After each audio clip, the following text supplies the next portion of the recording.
모든 사회는 서로의 이해관계에서부터 시작이 되죠. 이해관계. 나와 너, 그리고 우리와 우리, 그리고 국가와 국가. 그런 관계가 서로 이해 안에서 이루어져야지만 하나의 그 관계가 시작이 된다는 것입니다. 또한 경영도 마찬가지입니다. 이 경영도 서로의 그 이해관계에서 시작되지만 기업의 이익과 영리 목적, 그리고 이러한 부분들이 결부가 되게 되면 투자자들의 이익을 만들어서 기업의 이윤을 창출시켜야 되는 부분이죠. 그렇기 때문에 본래의 목적과는 조금은 다르게 움직일 수밖에 없는 부분이기도 합니다. 오늘의 시대를 어떻게 이야기하시는지 아십니까? 물론 산무의 시대, IT의 시대, 그리고 그에 등등 무더위의 시대라고도 이야기를 하지만 사실 환경의 시대라고도 말을 할 수가 있을 것입니다. 환경. 이 환경, 전 세대에게 있어서 매우 중요하죠. 어느 한 부분이라도 망가지게 되면, 아니면 어느 한 부분이라도 훼손되게 되면, 아니, 어느 한 곳이라도 어려운 상황을 만들어지게 되면 회복하는 것이 참으로 쉽지 않습니다. 앞서서 이야기한 그 이해관계도 이해의 관계에서 그 신뢰관계가 무너지면 회복하기가 어려운 것처럼 환경도 마찬가지라는 것이죠. 지금까지는요, 우리도 기업도 국가도 개인의 편안함과 유익을 위해서 환경을 조금 무분별하게 훼손해 왔다라고 해도 과언이 아닐 것입니다. 근데 이제는 그 환경을 복구시키고자 서로가 많이 노력을 하고 있습니다. 어떻게 노력하고 있습니까?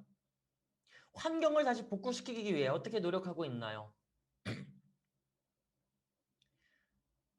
예전에 있었던 그 운동 기억을 하시는지 모르겠지만 아나바다 운동, 아껴 쓰고 나눠 쓰고 바꿔 쓰는, 그리고 내가 쓰지 않는 것들을 물려주는 그런 등등 여러 가지 운동들도 있었죠.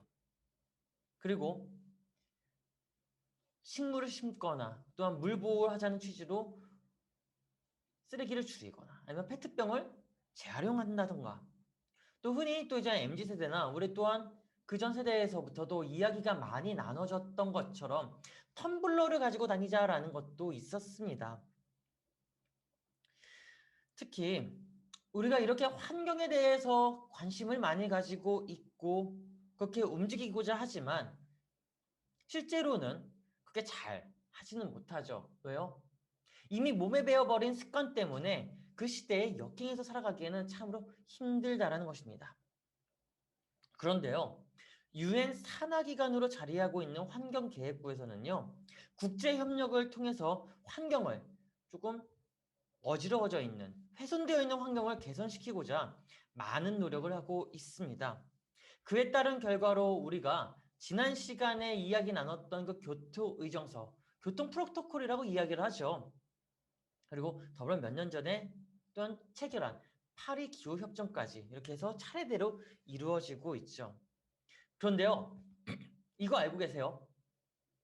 우리가 아무리 좋은 내용의 양질의 내용으로 가지고 협정을 하고 그 테이블에 앉아서 협의를 했다고 하더라도 국가적 이익에 반감이 되면 체결했던 그 내용을 잘 지키지 않는다는 것 말입니다. 우리가 약속은 많이 해요. 무언가 약속은 하죠. 그런데 처음에 잘 지키다가 갈수록 그것을 허물어지고 맙니다. 왜요? 내가 생각하기에 또한 모두가 바라볼 때에 조금 반감이 되는 것 같다. 조금 이롭지 않은 것 같다. 유익이 안 된다라고 하면 미룬다거나 아니면 잘 지키지 않는다는 거죠. 그런데 이 환경에 대한 협정, 이 환경에 대한 협약은 환경을 보호하자는 취지에서 제일 먼저 시작되는 거기 때문에 훼손에 대한 것을 완벽하게 막는 것이 아니라 조금은 덜 훼손시키자라는 취지에서 시작됩니다. 그런데요, 환경을 우리가 잘 활용하면 좋겠지만 활용하지 못할 경우에는 훼손이 되죠. 거기에 더 많이 훼손하면 훼손할수록 우리들의 삶이 좀 더 윤택해집니다. 즉, 지금의 환경이 조금 더 훼손이 된다고 해도 자신의 편안함과 안락함을 추구하기 때문에 환경이 조금만 더 훼손돼도 괜찮다라는 것이죠. 어떻게 보면요, 미래의 환경을 잘 생각하지 않는 것처럼 보일 수도 있습니다. 우리는 지금까지 ESG에 대한 기본 이해를 다져오면서 내용의 핵심을 이렇게 이야기를 했죠. 다양한 노력 속에 나타나는 대처에 있어서 모두가 사회적 책임은 가지고 있어야 된다라고 했습니다. 사회적 책임.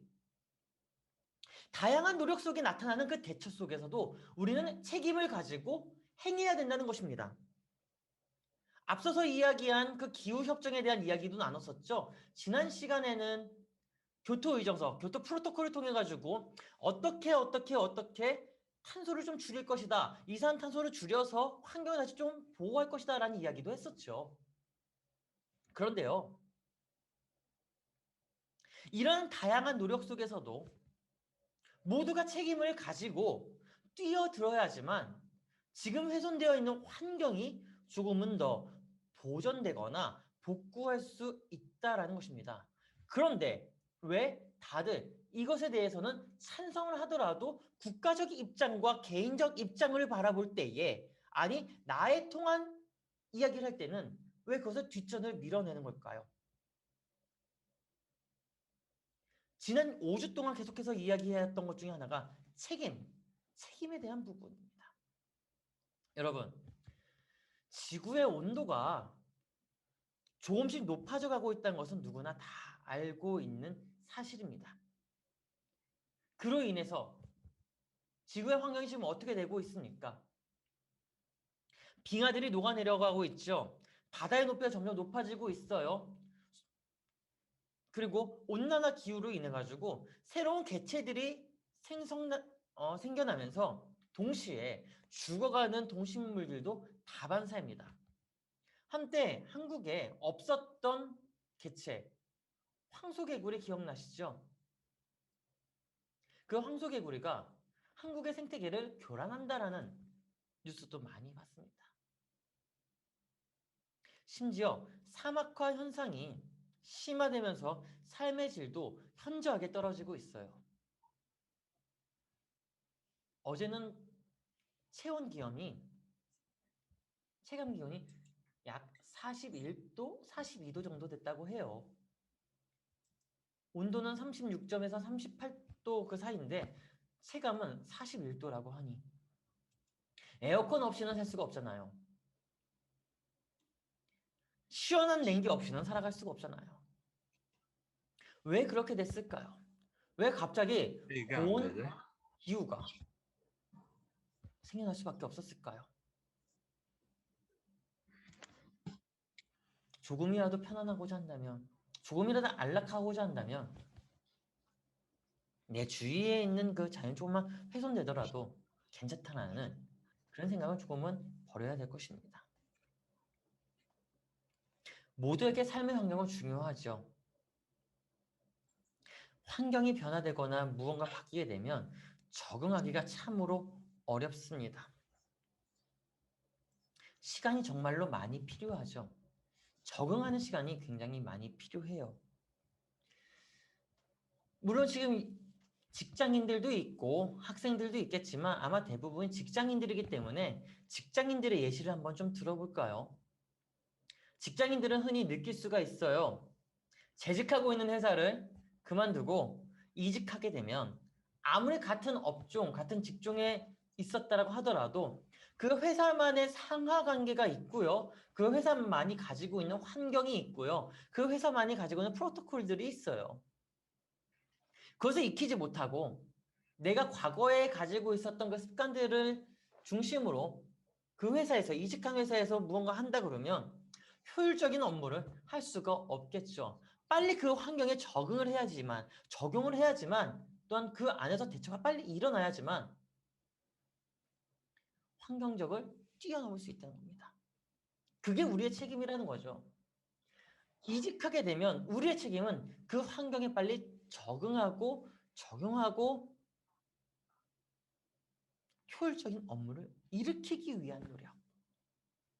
그렇다면 이 환경 시대에, 이러한 환경 시대에 우리가 짊어지고 가야 할 책임은 무엇일까요?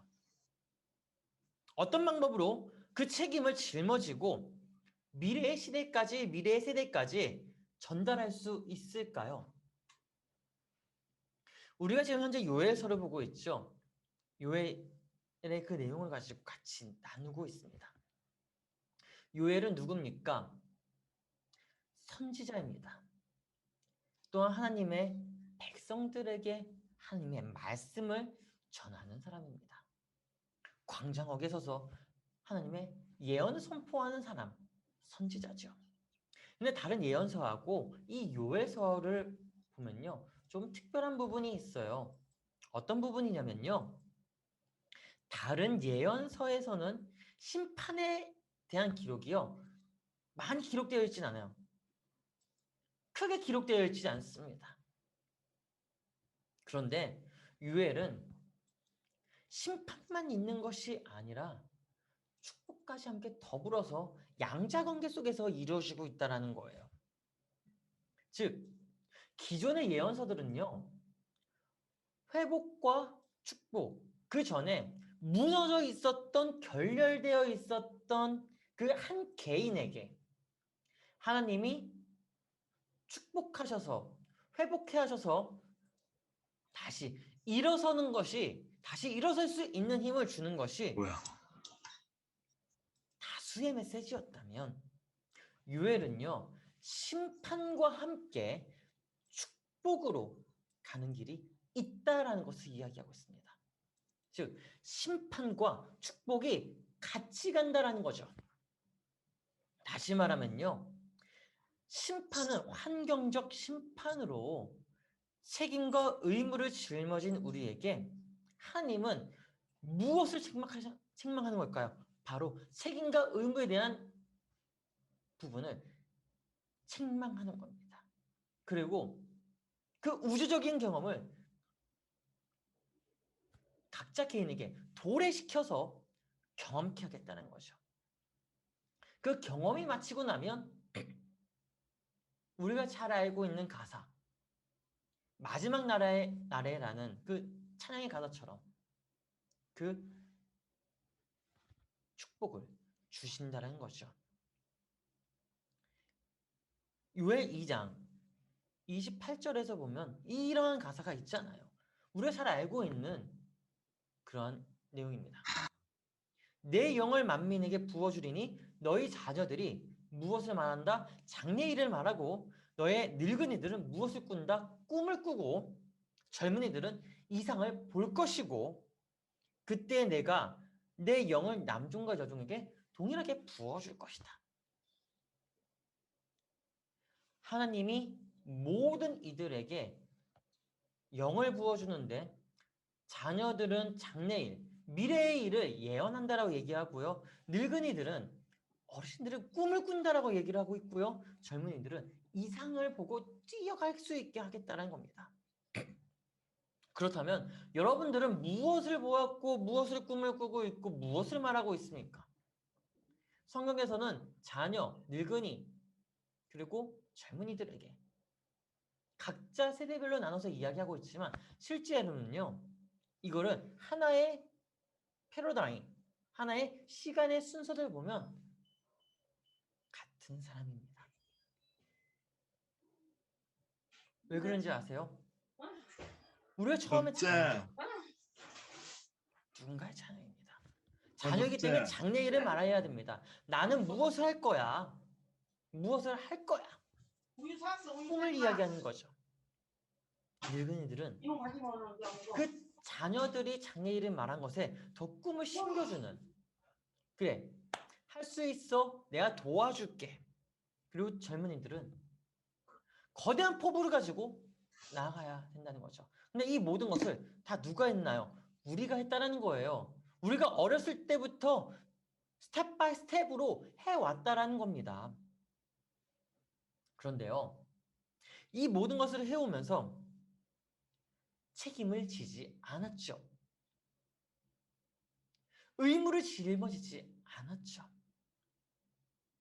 그래서 그 책임과 의무를 짊어지지 않았기 때문에 무엇이 일어난다? 30절과 31절입니다. 같이 볼까요? 내가 이적을 하늘과 땅에 베풀리니 곧 피와 불과 연기 기둥이라. 여호와의 크고 두려운 날이 이르기 전에 해가 어두워지고 달이 핏빛같이 변하려니와. 이적을 하늘과 땅에 베풀지만 기적을 보여줄 거지만 이거는 피와 불과 연기 기둥이다라고 이야기합니다. 여호와의 크고 두려운 날, 여호와의 날이 이르기 전에 해가 어두워질 것이고 달이 변할 것이다라고 이야기를 하고 있는 거죠. 밖에 나가봐요. 한번 나가봐요. 종종 달이 핏빛같이 비춰질 때가 있습니다. 물론 자연현상일 수도 있어요. 과학적인 의미로 다가갈 수도 있습니다. 근데 왜 달이 핏빛처럼 변하는 걸까요? 왜 해가 어두워지고 있는 것일까요? 다 하고 있다는 거죠. 수명, 생명을 다 하고 있다는 겁니다. 그와 동시에 이 우리의 그 환경도 생명을 다 하고 있다라는 거죠. 다시 돌아와서 파리기후협약은 지난 2016년에 지구온난화 방지를 위해 온실가스를 줄이고자 하는 지구적 합의안을 도출해낸 협약입니다. 오랜 시간을 걸쳐 만든 협의안으로서 국제사회가 공동으로 노력하는 최초의 기후협약이기도 하죠. 이 협약의 주요 내용은 이렇습니다. 지구의 평균 온도 상승을 2도 아래에서 억제시키고 그와 동시에 1.5도를 넘지 않도록 노력하자. 근데 그 노력이 무엇이냐면 온실가스를 줄이자라는 거예요. 우리가 잘 알고 있는 프레온가스죠. 이 프레온가스를 줄이자라는 겁니다. 그래야지만 최악의 상황은 면할 수 있다는 거죠. 이 파리기후협약 대다수의 국가가 가입되어 있습니다. 그런데요, 여러분들도 잘 알다시피 미국은 하나의 선진국이어야 되고 전 세계를 뒤흔들 만한 무력과 자국민 보호가 되어야 되고 기업 보호를 해야 되기 때문에 지금의 대통령이 아닌 전 대통령이었던 트럼프는 이 협약을 탈퇴해버렸죠. 왜? 우리 기업은 발전해야 된다. 미국은 더 성장해야 된다.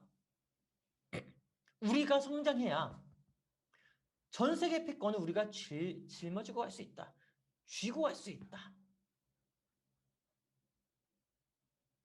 그 이유 하나만으로 탈퇴합니다. 그리고 계속해서 공장을 돌리기 시작하죠.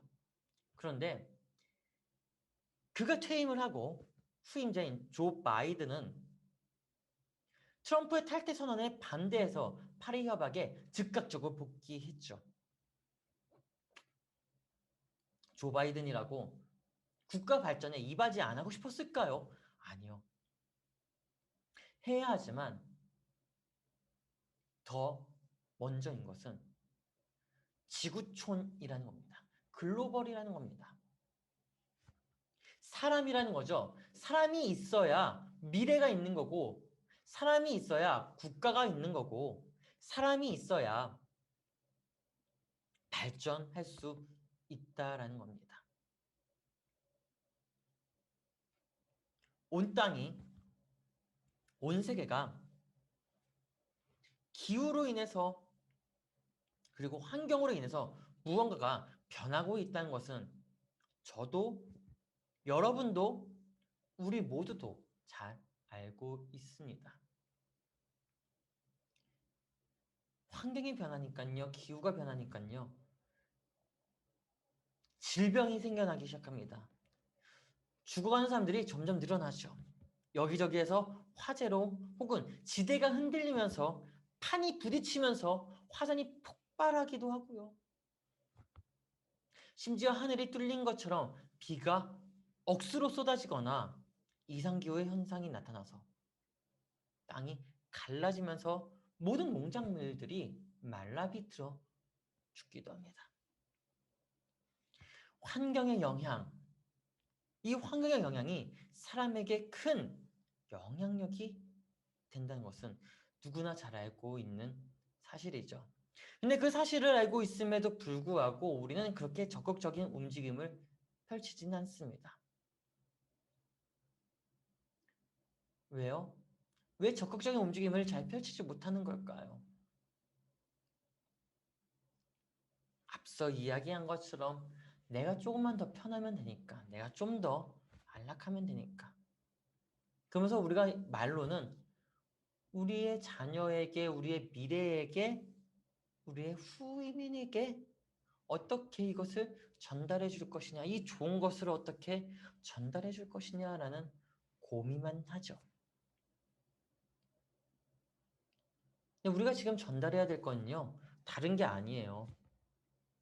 현재 가지고 있는, 보유하고 있는 이 환경도 우리의 자녀 미래에게도 전달되는 거지만 우리의 마인드, 삶의 모습들, 이것이 그대로 전달된다는 것입니다.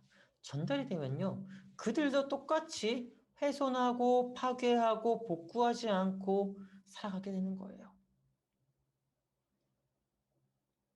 분명 환경의 문제가 과거에도 대두되었지만 앞으로 가면 갈수록 더 대두될 수밖에 없을 겁니다. 환경은요, 우리만의 것이 아닙니다.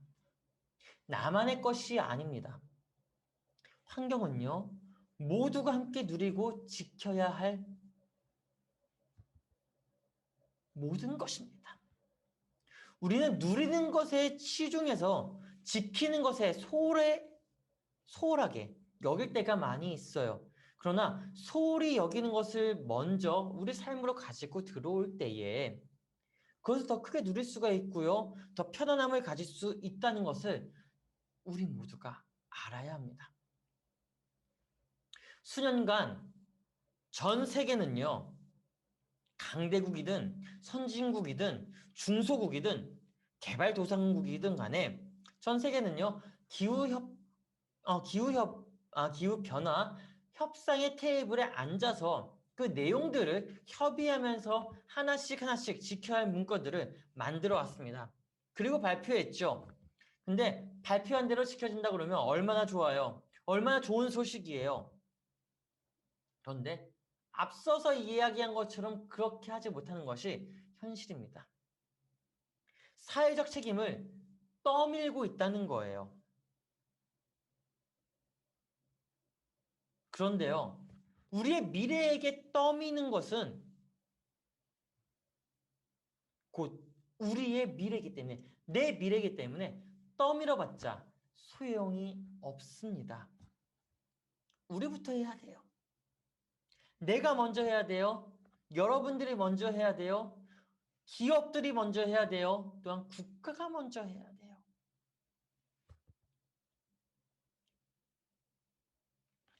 발전, 개발만을 외치다가 환경이 이렇게 무너졌잖아요. 썩었잖아요. 이거 다시 복구시키려면 훼손된 것보다 더 많은 시간이 들어갈 겁니다. ESG 경영에 대해서 이렇게 같이 이야기를 나누면서 왜 환경으로까지 연결을 하고 또한 그렇게 이렇게 연결해서 이야기를 나누는지 의문스러울 수가 있을 겁니다. 근데 여러분, 맨 처음 제가 이야기한 내용을 기억하고 있습니까? ESG 경영은 뭐예요? 친환경 정책이라고 얘기를 했죠. 친환경 정책. 환경을 우선시로 둔 경영 정책이라는 거예요. 그렇기 때문에 환경을 더 강조할 수밖에 없고요. 그렇기 때문에 자연에 대해서 더 이야기할 수밖에 없고요. 그렇기 때문에 기후에 대해서 이야기할 수밖에 없는 겁니다. 그래서 본문도 환경과 연결해서 같이 이야기하고 있는 거죠.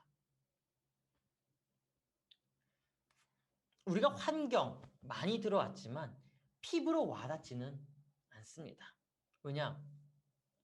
도시에서 살아가고 있으니까요. 고개만 돌리면 마트가 있죠. 문화시설이 있죠. 원하는 거 다 구입할 수가 있죠. 그리고 쓴 거 쓰고 다 버릴 수가 있죠. 그런데 우리가 시골에 있다. 도시처럼 아무것도 없고 그냥 시골에만 있다라고 한다면 어떻게 될까요? 자연의 냄새를 맡으면서 어느 때쯤이면 계절이 바뀌겠구나. 어느 때쯤이면 곡식이 풍성하게 열리겠구나. 어느 때쯤이면 열매를 심어야겠구나라는 감각이 생겨나게 될 겁니다. 그러나 우리는 도시에 있기 때문에, 도시에서 살아가기 때문에 그러한 자연의 환경, 자연의 냄새를 맡지 못하고 있어요. 자연이 힘들어하는 것도 잘 모르죠. 왜요? 도시에서 모든 것을 다 영위받고 있으니까요. 한 가지 이야기만 하고 좀 마치려고 해요. 국제 비정부 기구 중 하나인 국제 엠네스티가 있습니다. 엠네스티 인터내셔널이라고 이야기를 하죠. 이곳에서 기후와 관련해서 이상한 재판이라는 타이틀을 걸고 자체 모의 재판을 열었다고 합니다. 총 3가지 재판이 있어요. 하나는요, 기후변화로 인해서 과실 농사를 망쳐가지고 국가에 1,000원을 배상을 해달라라는 내용의 재판입니다. 두 번째 재판은요, 빈번한 산불로, 빈번한 화재로 인해서 주거와 생활의 피해가 두려움이 있으니까 보호해달라라는 내용의 재판입니다. 마지막 3번째 재판은요, 노동권에 대한 재판입니다. 모두가 노동자죠. 근데 그 많은 노동자들 가운데 택배기사를 택합니다. 택배기사. 잘 알죠? 택배기사들이 얼마나 힘들게 배송을 하는지요. 먼저 첫 번째 재판의 과실농사. 기후변화가 심각하게 일어나다 보니까 봄에도 눈이 내려, 또한 봄에도 얼음이 얼어서 작물을 심을 수가 없고 심었다고 할지라도 그 모든 작물들이 다 얼어서 죽어버렸기 때문에, 그리고 그것을 버티고 여름을 나고 태풍을 견디지만 가을에 햇살이 너무 뜨거워서 열매가 다 말라비틀어 죽어. 그리고 다시 살아나지 못한다. 예전에는 1,000상자를 수확했지만 지금은 10상자 혹은 100상자 수확하기도 힘드니 이 기후의 변화로 인해서 더 이상 수확하지 못하니 국가에서 배상해달라는 겁니다. 손해배상 청구죠. 두 번째 재판은요, 초등학생 아이가 화재로 인해서 두려움을 얻어 그것을 호소하는 겁니다. 화재가 많이 일어나게 되면 살집을 잃어버리고 거주할 수 있는 곳이 없어지니, 그리고 부모도 잃어버릴 수 있고 친구와 함께 뛰어놀고 싶은데 그 놀이터도 없어지고 하니까 이 모든 것을 사회생활에 보장을 해달라는 국가에게 요청한 겁니다. 마지막 3번째 재판은 앞서 이야기한 것처럼 노동권입니다. 무더운 날에 배송하기 힘들어요. 또 무더운 날에 우리가 일하는 것도 힘들죠. 120시간. 한 정치인은 한 지역에 내려가서 원하면 200시간도 넘게 일을 해도 된다라고, 그게 당연한 거 아니냐라는 식으로 이야기를 했다고도 하죠. 일하는 사람들의 아픔을 잘 느끼지 못하는 겁니다. 특히 배송하는 입장에서는 하루에 10시간만 해도 얼마나 힘들어요. 이 세 가지의 재판이 조금은 어이없어 보이는 내용 같지만 실제로 기후가 급격하게 변화하고 환경이 변화하면서 우리에게 피부로 와닿을 수밖에 없는 내용들이에요. 그래요. 환경 시대를 살아가고 있는 우리가 계속적으로 해야 하는 것은 우리 주위를 둘러보면서 사회적인 책임을 짊어지고 갈 수 있는 무언가를 찾아서 행하는 것에 있습니다. 우리가 사회적 책임을 짊어지고 가야 된다는 것. 어떻게 가야 되느냐? 무엇을 해야 되느냐? 고민을 하고 움직여 봐야 된다는 것이죠. 이제 앞으로 몇 주간은요. 이에 대한 내용을 좀 더 심화시켜서 같이 좀 나눠보고자 합니다. 저도 참 고민이 많이 돼요. 매주마다 준비하는 시간도 사실 너무 부족해요. 제가 부족하기 때문에 준비할 시간이 더 부족한 거죠. 그리고 한편으로는 이 주제를 잘못 골랐다라고도 생각이 들어요. 왜냐면요. 너무 양이 방대하고요. 카테고리도 방대하고 그 안에서 하나만 이야기를 하자니 다른 가지를 또 이야기하지 않으면 연결도 안 되는 거예요. 그래도 새로운 내용을 학습한다는 것 또한 새로운 사회를 볼 수 있다는 그 눈에 참으로 다행이고 감사한 마음으로 계속해서 좀 연재하며 내용을 이야기를 해보고자 합니다. 여러분들도 저와 같이 아니 여러분이 있는 그 자리에서 우리의 환경을 돌아보는 것은 어떨까요? 우리의 환경을 통해서 자연을 통해서 그 자연의 냄새를 맡을 수 있는 그러한 시간들이 오기를 바랍니다. 기도하겠습니다.